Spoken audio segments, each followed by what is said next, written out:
अरे गईलू बिसारी माई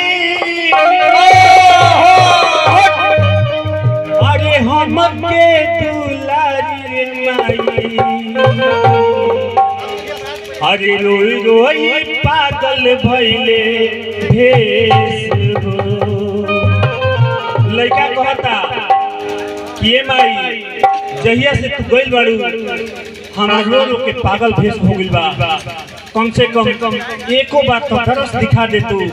ताकि हमार घर आंगन जो सुना बाटे एकदम खिल जाए। कैसे ऐसे कैसे से छोड़ा लिए माई अरे बबुआ के साथवा कह के ले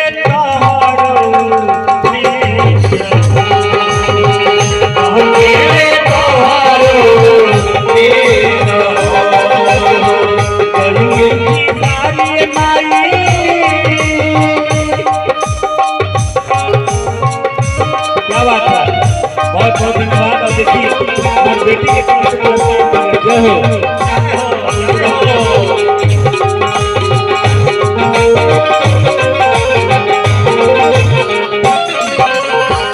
अचरा के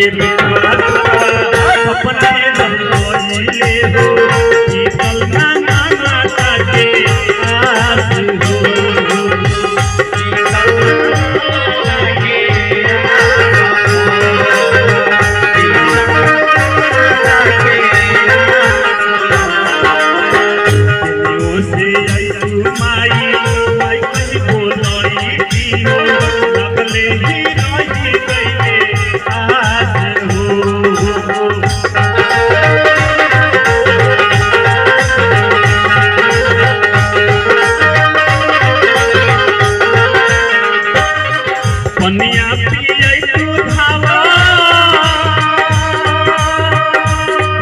आई हो इन बालक के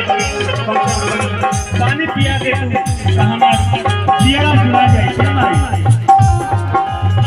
पनिया